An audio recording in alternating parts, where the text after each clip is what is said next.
And joining us now to discuss is Daniel Lacalle. He's the Chief Economist at Tressis, an International Financial Analyst and author of Freedom or Equality.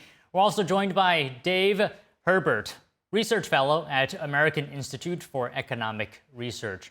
So we got the number today. Daniel, let me start with you. From what you heard of Powell, what do you think the Fed is balancing right now? What is his priorities? I don't understand anything that he's saying. He is completely abandoning the mandate. The Fed is, on the one hand, acknowledging the atrocious revision of jobs that was seen for 2023 and 2024. The U.S. has been in a private sector recession since 2023 because of the wrong policies of the Fed. And now the only thing that they do is cut 25 basis points by making some kind of strange narrative about tariffs that has been completely denied by reality. There is an absolutely zero effect on import prices of tariffs. We have seen it in the data of August. We have also seen in the PCE, in the PPI, in the CPI, all of the measures of inflation. There is absolutely no impact of tariffs on inflation, and yet acknowledging that they are above the neutral level and understanding, according to the Federal Reserve of Minneapolis, that every time that they step for 6 months above the neutral level, they are destroying jobs in small and medium enterprises that account for 90% of job creation in the United States. They have only cut by 25 basis points. And this is what makes no sense, because they say that they're data dependent, but that they're not data dependent. They say that they're going to wait, but they don't need to wait. I don't understand anything of this Fed, really. I mean, they should be data dependent. If they are data dependent and they have the tools and something happens in the future, do it in the future. But it seems like they are just, for some strange reason, stubbornly waiting for their models to work, which they have not for the past 4 years. Okay, Dave, from what you heard, do you agree? I believe Powell is saying there's upside risk to inflation and downside risk to the economy or the labor market. Your overall reactions right now, Dave? So that's always the trade-off that the Federal Reserve is going to face is, are these things going to be inflationary in the sense that when we lower rates, we might see upticks in inflation, or will we actually want to raise rates and try to lower inflation and bring things back down? So what I saw to Jerome Powell was a very measured approach. To him, he expects that the job market is going to be, or perhaps is, quite weaker than it already is right now, and that he's going to try to head this off and give sort of a test case to see if a 25 basis point reduction leads to higher inflation, in which case, if it does, he might revisit his decision to lower the rate in the future.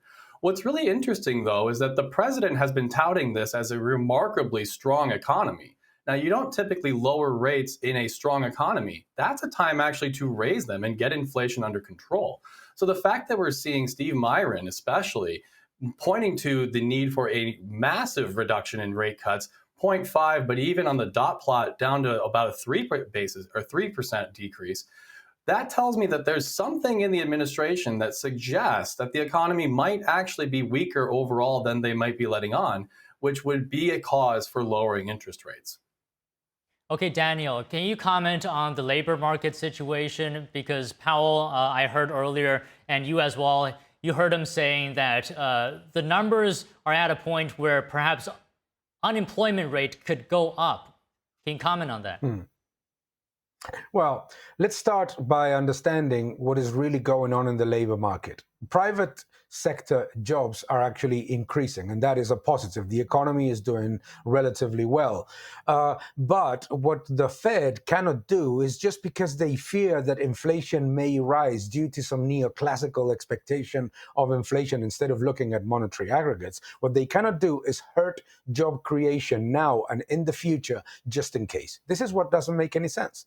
I mean, I, as a libertarian, I believe that the Fed should not not set rates, but starting from the point that they should be at a neutral level, what we need to understand is that the economy growing and the labor market being relatively resilient are not reasons to keep elevated rates, because what drives inflation is not the rates. What drives inflation is the fact that the Fed increased dramatically money supply, which led to an enormous level of increase in government spending, which accelerated money velocity and therefore created this enormous mess. So bringing down rates by 25 basis points is not going to create an inflationary burst. What creates an inflationary burst is massive increase in government spending. Government spending is actually under control. Deficit spending is coming slightly down. All those things are under control. So the economy is in a relatively good shape, but it could be much better. That is the point. The point is that the Fed is not there to play with their expectations of what should be inflation according to failed models that have failed in 21, 22, 23, and 24. What they should be doing is being data dependent. If they are data dependent, they should read their own beige book, which in March and April announced that there was a very significant weakening of the labor market. And if they read their own beige book, they also announced, and they saw, and it's in the data, that there's no inflationary pressure from tariffs. So the administration is right. They should cut rates, but not because the economy is doing badly, but because there is no inflationary pressure. And second, because the impact on job creation for small and medium enterprises is enormous. Think about this. 100 basis points difference for small and medium enterprises in rates means 1 million jobs less created every year. That, according to the Federal Reserve of Minneapolis and their models, in my numbers, it's a lot worse. But think about this for a second. A lot of small and medium enterprises in America are not getting any credit. It's not a question of price. It's a question that they don't get any credit because, on the one hand, the Fed is keeping the cost of borrowing way too high, and at the same time, the yield of the Treasury is at 4%. Therefore, banks are hoarding treasuries and not lending to small and medium enterprises. This is the problem. So they are creating a problem trying to make their models work, and their models have never worked. Okay, Dave, can I get a response from you to what Daniel is saying, and tell us, how do you feel about the size of the cut that we got today? So I think the size of the cut is appropriate given everything that we're seeing. Frankly, I'm not sure where the lack of information about inflation is coming from. All the reports we're seeing and all the reports that we're seeing out of survey data, especially from the American consumer, is indicating that there is modest inflation in the goods market. Now, that is pushing prices up. We've got plenty of data sources suggesting that these prices are being felt by consumers who are purchasing tariffed goods. So it's really just not clear to me where this is coming from, where the idea that there is no inflation. That's just patently absurd. No, sorry. And it no is inflationary right pressure the from Federal tariffs. Reserve lowering its interest rate is a test case to see if inflation ticks up. So the rate is the correct number to be moving right now. Okay, Daniel, your response. No, sorry, I wanted to clarify. I did not say that there is no inflation. Obviously, there is inflation. But there is no inflationary pressure from tariffs, which is the reason why the Fed is keeping rates at this level, 100 basis points above the neutral level.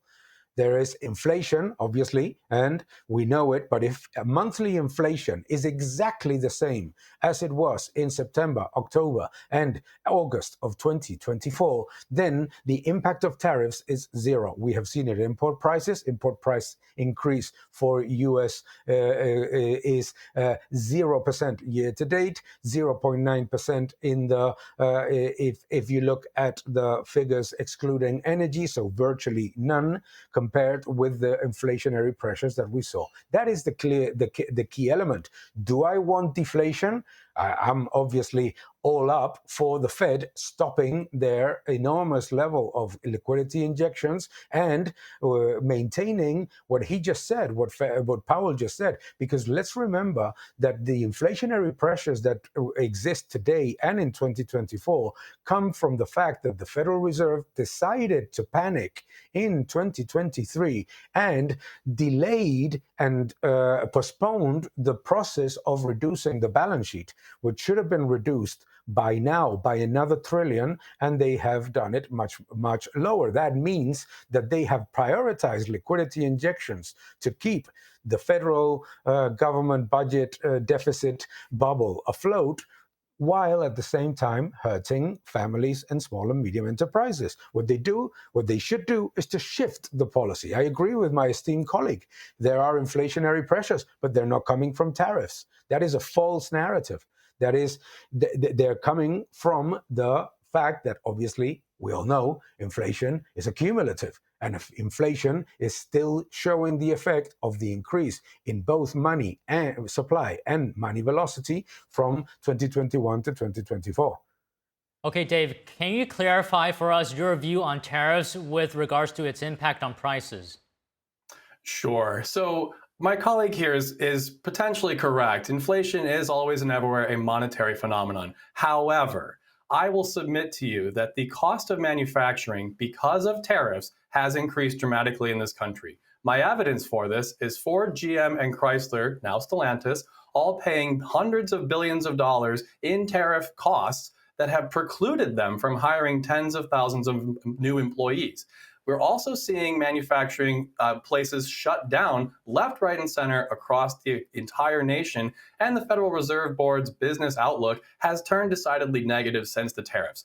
Now, look, we can debate whether or not this meets the definition of inflation, but the simple fact of the matter is that manufacturing has gotten more expensive in this country, and that is robbing us of jobs. Insofar as the Fed is trying to stave off that, cutting the rate like this is a smart move.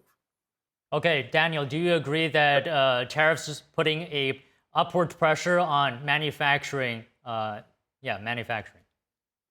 Okay, this is one of the things that we have to discuss all the time. We go back to a debate about individual prices, not aggregate prices. Inflation is the increase in aggregate prices coming from the reduction in the purchasing power of the currency. The reduction in the purchasing power of the currency of the United States is absolutely and unequivocally lower than in the rate of change of the last 3 years. In any case, the fact that some manufacturers are unable to get those tariffs under control, that doesn't mean that those tariffs are going to the final price, as showed by the fact that import prices in America, the index of import prices, is up year on year 0%.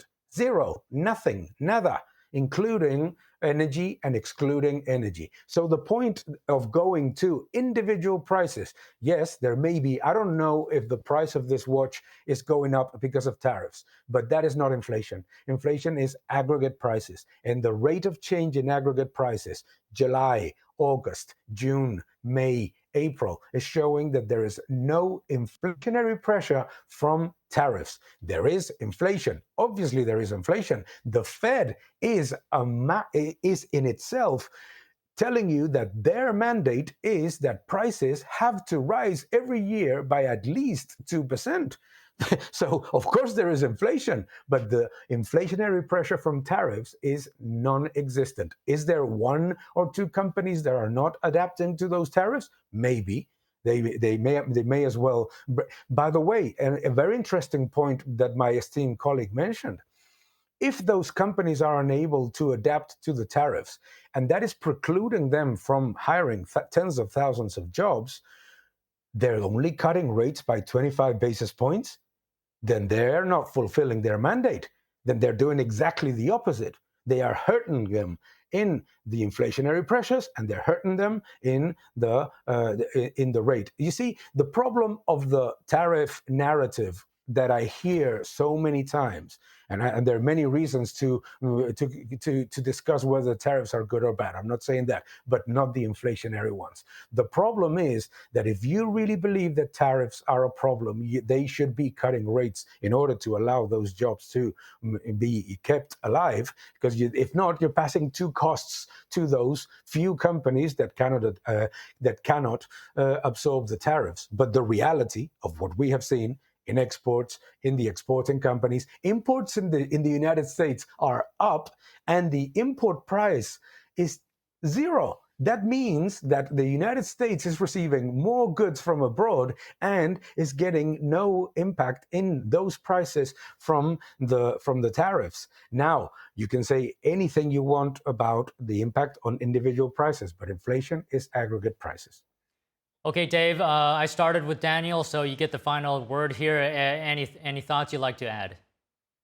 Philosophically, my colleague and I are in total agreement here. I would point out one quick correction. That import price index that he keeps alluding to being flat, that's before tariffs in the price index. Tariffs are not included there. So if that index is indeed flat, that means the pass-through rate to the American people is near 100%. That's going to drive up costs of manufacturing. That's going to drive up costs for you and I and everyone else. Okay, well, I think we can leave it there for today. Thank you, Daniel and Dave, you both, for coming on. Thank you. Thank you so much. Thoroughly enjoyed it.